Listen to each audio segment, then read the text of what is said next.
জীবন দিয়ে আবারও প্রমাণ করলো যে আমরা এখন নিরাপদ ক্যাম্পাস পাইনি। সেই জীবনের মূল্য আমাদেরকে নিরাপদ ক্যাম্পাস বিনির্মাণের মাধ্যমে প্রমাণ দিতে হবে। যতক্ষণ পর্যন্ত আমরা নিরাপদ ক্যাম্পাস বিনির্মাণ না করতে পারবো ততক্ষণ পর্যন্ত আমাদের কোনো না কোনো ভাই বোন এভাবে শহীদ হতেই থাকবে, এভাবে তাদেরকে হত্যা করতেই হবে।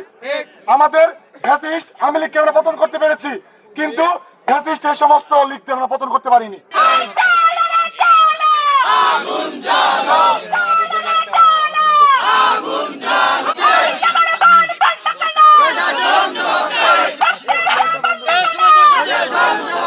যতগুলো গেট থেকে আমাদের ক্যাম্পাসে বাস ঢুকে বা ক্যাম্পাসে রিক্সাগুলো ঢুকে, একটা কিছু ভোর 6টা থেকে ঢুকবে না।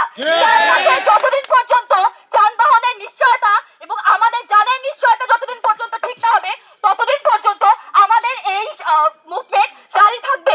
আশা করি কালকে ভোর 6টার সময় ব্যারিকেডে আমরা সকলকে দেখতে পাবো।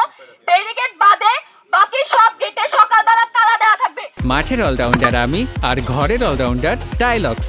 টাইলক্স টয়লেট ক্লিনার, ক্লিন মানেই টাইলক্স। অফিসের দুর্নীতি, তাদের ঘুষের কারণে ক্যাম্পাসে অনিয়ন্ত্রিত রিকশা, অনিয়ন্ত্রিত মোটরসাইকেল, আমরা রাস্তায় চলাফেরা করতে পারি না। আমাদের যানবাহনের কোনো নিরাপত্তা নাই। আজকে প্রশাসনকে অবশ্যই এখানে স্টেট অফিসের যারা দায়ী তাদেরকে ইনস্ট্যান্ট বহিষ্কার করতেই হবে। যদি এটি না করে জাহাঙ্গীরনগর বিশ্ববিদ্যালয়ের প্রশাসন আমাদের শিক্ষার্থীদের আস্থার জায়গা হারাবে, আজকে এই মুহূর্তে আস্থার জায়গা হারাবে। এবং এর পাশাপাশি আমরা দেখেছি আমাদের মেডিকেল সেন্টারের কি ভয়াবহ অবস্থা। কিছুক্ষণ আগে দীপ্তরতম আবর্তনের ভাই বলে গেছে যে নাফা সেন্টার কোনো ওষুধ থাকে না, কোনো কিছু পাওয়া যায় না। এই মেডিকেল সেন্টার আমরা মানি না।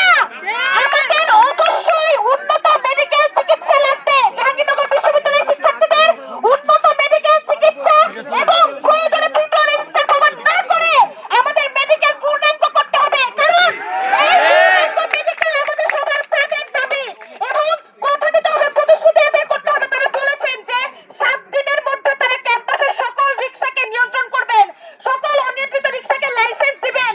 সেটির টাল বাহানা যেন না হয়, 50,000 টাকা 20,000 টাকা ঘুষ নিয়ে তারা যেন অনিয়ন্ত্রিত রিকশাগুলোকে ক্যাম্পাসে প্রবেশের সুযোগ না করে দেয়।